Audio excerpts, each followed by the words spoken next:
Hello there, welcome to Showcase. Secret Invasion is one of Marvel's most ambitious projects for the small screen, both in narrative and scope. And the series also marks a major shift in the company's brand image.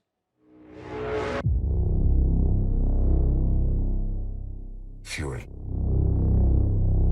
since you've been gone,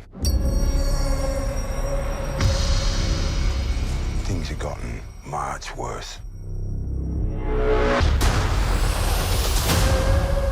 In Secret Invasion, shape-shifting aliens, the Skrulls, plan to take over Earth by posing as humans in high places.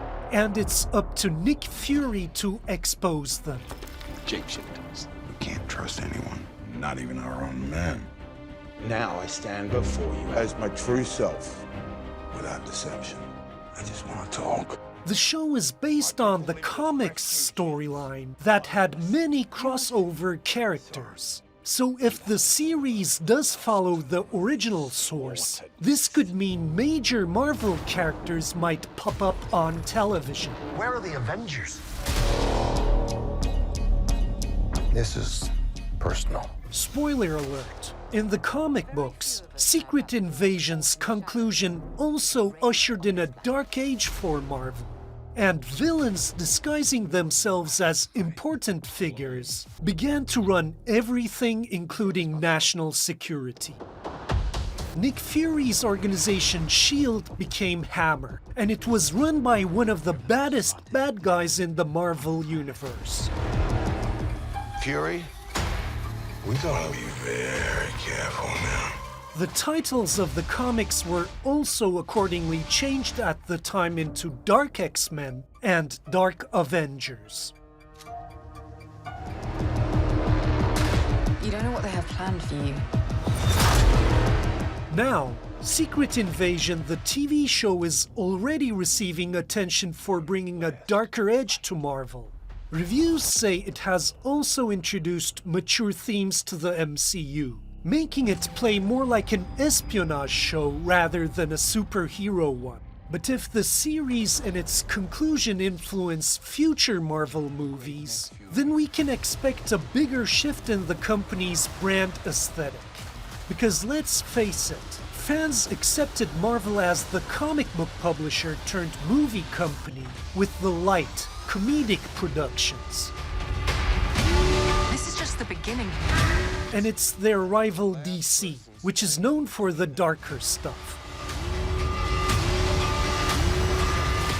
But given that Marvel dominated the box office for so long with the same aesthetic formula, maybe a bit of an experimental change in tone could bring a breath of fresh air. You've been avoiding Earth. I have called for your help plenty of other times, and you've been pretty content to let those calls go straight to voicemail. Yeah, well, this is different.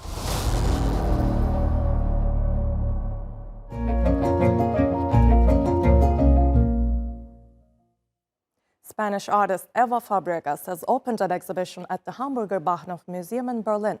Two black shapes have taken over the venue, and Fabregas hopes it'll awaken people's senses. Here's more. This is one of the largest and most daunting exhibition spaces in Germany.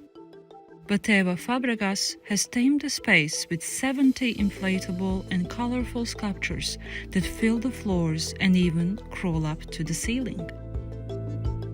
I have a way of working that, for me, it comes a lot from my fingers. Like I'm a person who, my knowledge and learning process comes more from the skin and the body than from my mind.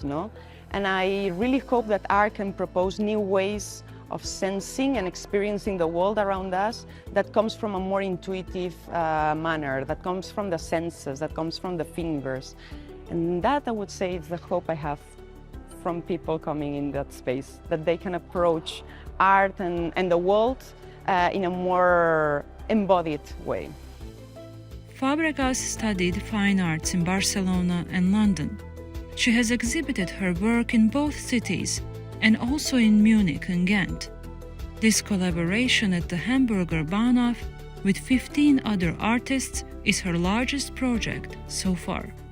Like I had people also in my studio working with me. I've never had assistants. And it was the first time that all the sewing and all the pattern making of the sculptures was done by a group of people in relationship with me. And then when we came here with all the sculptures sewn, it was a matter of like having 15 amazing people that were very involved in all the process of inflation and shaping, you know, the final sculptures.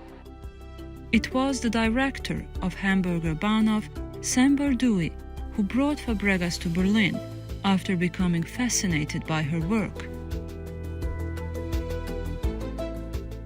And there's something phenomenal about how this relatively young artist, woman, is taking on these mega sculptures, a domain that has been perhaps conventionally thought of as a more male domain, and transforming it upside down into something that is very sensual, yet very, very overwhelming. So she was one of the first artists that came to our mind. And Fabregas has definitely triumphed in conquering such a demanding space. I think she has done it beautifully. The way she has made an installation specifically for this room in the Hamburger Bahnhof. It doesn't directly depict anything, but it rather works with the architecture and the building, and the breathing of the building.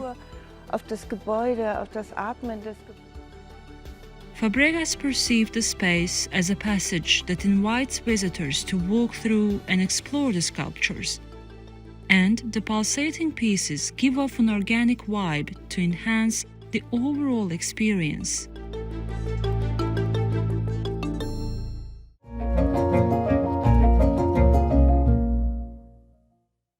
Lebanon's Baalbek Festival is in full swing. Both international and local artists have taken over the ancient city, but one show has stood out with its unique combination of Spanish and Arab culture. As the sun set in Baalbek, locals and tourists arrived at the ancient city to attend its famed music festival that's been taking place since 1956. Now it's showtime, and this one has made quite a buzz. It's called Roots in Our Hands and is a fusion of traditional Spanish flamenco and Arabic music. It's like an encounter of the traditions of both countries and both cultures that I believe that have a very common root. So tonight is basically a celebration of our both cultures, the Spanish culture and the Lebanese culture, in a meeting point of celebration with music and dance. For one Lebanese flamenco dancer, this is a show that shouldn't be missed. I came to watch this performance in particular because I love the Spanish culture a lot. I already perform flamenco dancing. I'm very eager to see the collaboration between Lebanese artists and Spanish artists. So I'm very excited to watch the performance. More than 10 acts are expected to perform this year, including this Lebanese choir. Its conductor says such events are important at a time Lebanon is still dealing with an economic crisis. This festival is iconic and has welcomed legendary artists from all around the world. But as Lebanese artists and Lebanese performers, we take pride to show cultural resilience and to really keep raising the level of Lebanese music to international standards. The two-week festival in the ancient Roman temples will wrap up mid-July with a performance by French artist Imani.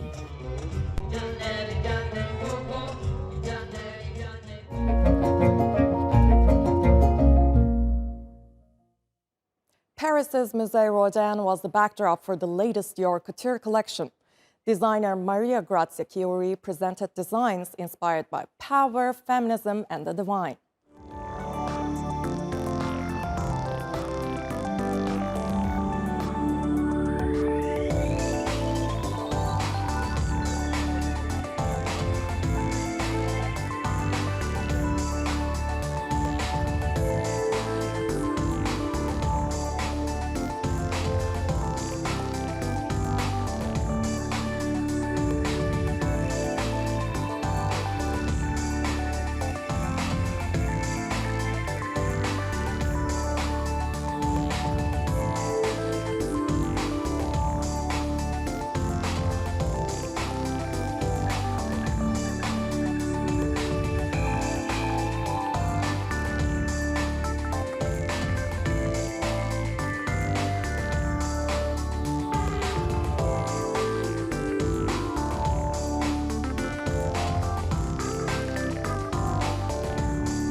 Bucha, north of Kiev, has become synonymous with the pain of war in Ukraine. But now, artists in the town have teamed up with children to paint on the remains of ammunition and burned cars to stir some hope. Many Ukrainian towns are left devastated by the war with Russia, and Bucha is no different. Russian troops occupied the town for more than a month in early 2022. The wounds are still visible, but Ukrainian children and artists have now come together to begin the healing process through art. For me, the war is a very scary event that unfortunately happened in my country. I like this event very much, as well as the idea. And all the people who came here have a positive attitude and understanding. And I want to show that the war continues, and all this will be remembered. The event is part of an artistic movement to create a local museum of memory, where the scars of the conflict are engraved on the collective conscience. I think it's a very good idea that supports children, makes them more courageous. They can take control of their lives. These weapons used to bring them some danger and pain, and now they can take control and make a work of art out of the weapons. And while the trauma is hard to erase, artists and children believe that art still has the power to transcend the horrors of war.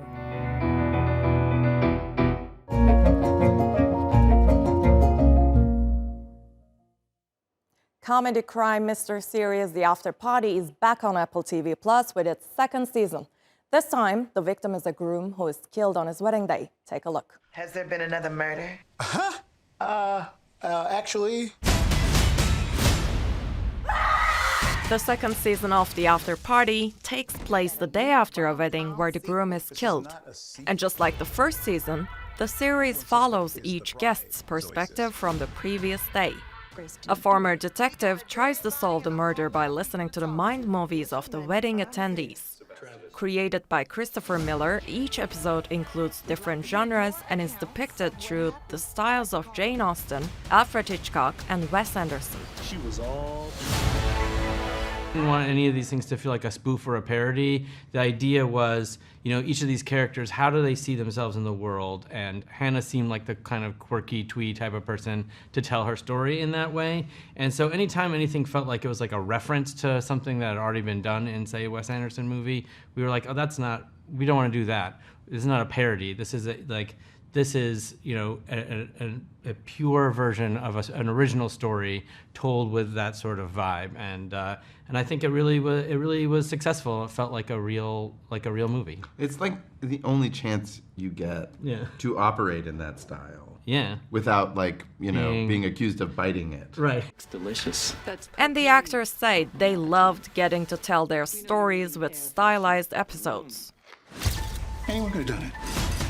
My favorite genre to do was the rom-com sequel, just the big physical comedy and set pieces and sort of just heightened everything. It was like a really, really fun to get to play. I loved the period pieces, Hitchcock, film noir, the Jane Austen episode. The wigs and costumes and the way those characters speak with such properness and restraint. While critics agree that the second season of The Afterparty has some minor issues, they say it still remains one of the best and inventive shows. The first 2 of the total 10 episodes are set to premiere on 12th of July.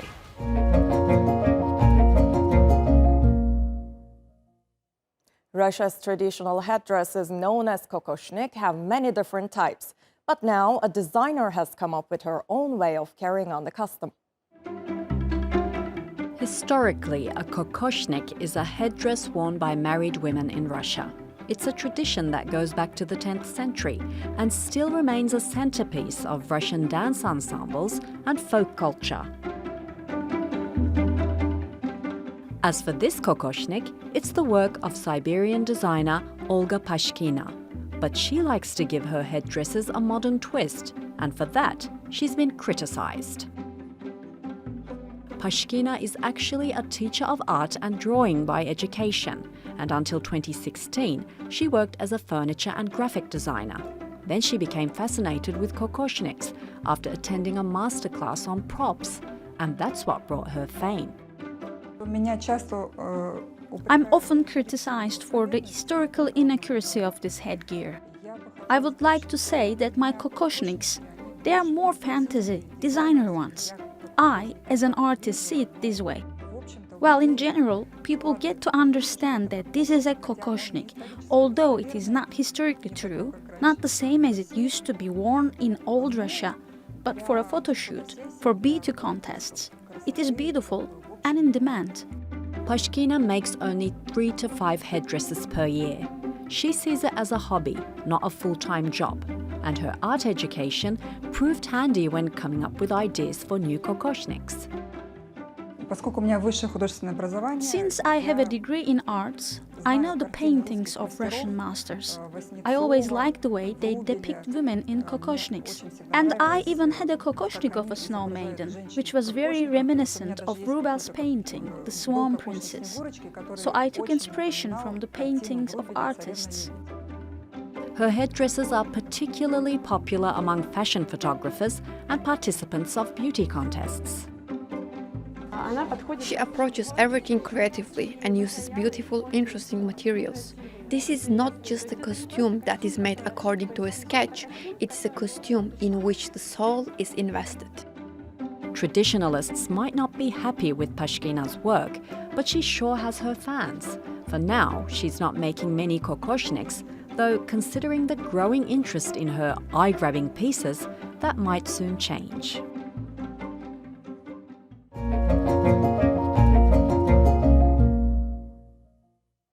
Hong Kong's oldest neighborhoods used to be filled with tens of thousands of neon signs. Citing safety concerns, the city is now removing lights which many see as heritage. Colorful neon lights have been a symbol of Hong Kong for decades. They used to advertise everything from restaurants to jewelry shops. There weren't many regulations when the signs first came into use, but today most of them are taken down, and one conservationist is fighting to preserve at least some. Carden Chan is the general manager of Tetra Neon Exchange, or TNX, an organization that is working to collect the lights at an open-air storage yard. Of course, I was hit by waves of emotions. Right? It was sad for me to see the signs need to actually be removed or come down. They could no longer be seen in its natural habitat, which is the streets, right, or attached to the original pre-war building. But I think as consolation, at least we could actually give them a home instead of seeing them or witnessing them being trashed or being demolished or being destroyed completely in the scaffolding, which I witnessed before. Chan talks to shop owners and tries to convince them to donate the lights to TNX when they can no longer keep them up on the buildings. I would like them to stay in their natural habitat as long as possible. I always told them, don't donate them to us unless you really have to, because that's not it makes me feel sad to see our streets being without them. A sign on a pawn shop is TNX's latest acquisition. It depicts a bat clawing a coin and had to be taken down due to its size. The news of the removal quickly spread on social media, and many people showed up to see the sign off and record its final lights. I'll be very sad to see the sign come down. It's a beautiful thing. It's very warm, welcoming colors, and it represents the long history my family has with Hong Kong, and the culture, and simply partnership with the people for prosperity. Many say that these signs have been a part of Hong Kong's visual history, and Chan hopes to open a museum one day where they could remain on permanent display.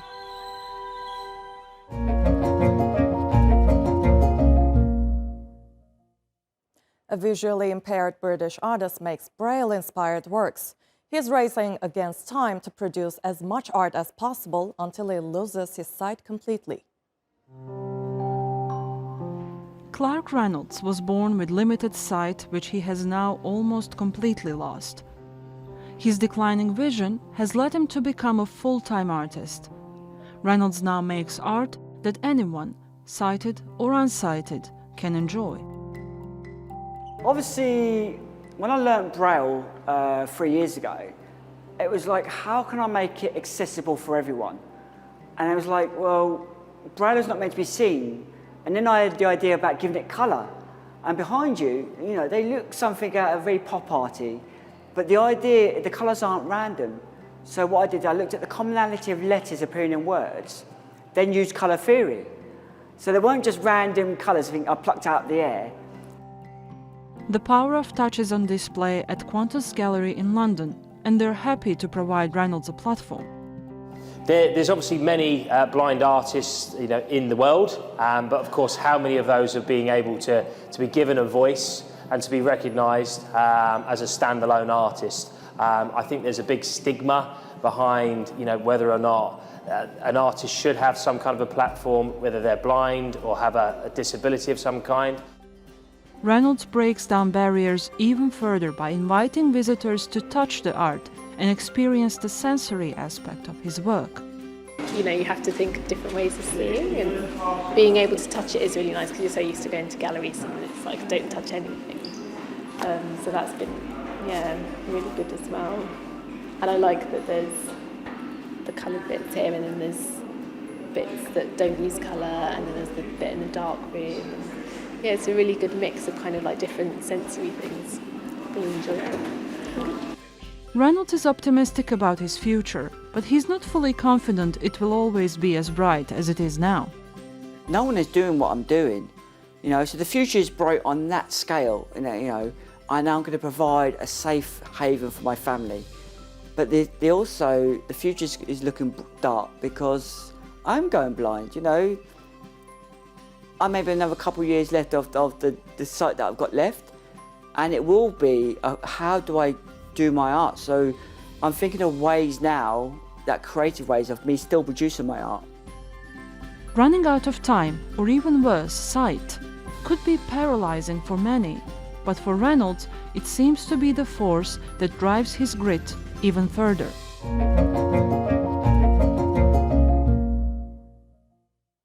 French artist Benjamin Vautier, better known as Only Ben, has opened an exhibition of more than 500 pieces in the French city of Nice. It's quite unusual in that it's a mix of his own art and the lesser-known pieces he has collected over the years. Take a look. We are all crazy. That is what avant-garde artist Benjamin Vautier, also known as Ben, claims in the title of his latest exhibition. He is one of the best representatives of the Fluxus movement from the 60s, which is concerned more with the process of making art rather than the result. Ben calls the exhibition a failure as he presents memories instead of masterpieces. The theme of the exhibition is memories. As you see up there, there are little paintings on the wall. There are many of them. Why did I choose one and not another? Why did I choose it? Because it reminded me of a story. Although some claim Ben is a contemporary artist, he is more than happy to be considered naive. Someone told me, Ben, you are not a naive artist. You are a contemporary artist. A contemporary artist is important, whereas a naive artist is nothing at all. You can find them everywhere in the street. I said, on the contrary, great artists, all of them, are naive. Artists love the new, love creation. They have an ego. Ben is most famous for painting slogans in white on a black background. Some may find it too simple to call art. Ben is easy, it's writing. And as soon as someone writes on a board, I say to them, look, you're doing sub-Ben, but it's not true. I'm the one who is doing sub-surrealism. In a delightfully crazy atmosphere, Ben chose to mix established artistic figures with anonymous people who sold him their art. And this souvenir shop, as he calls it, will remain on display until May next year. That's it for this episode of Showcase. I'm Esra Dürüst from me and the whole team here in Istanbul. Thanks for watching. Bye for now.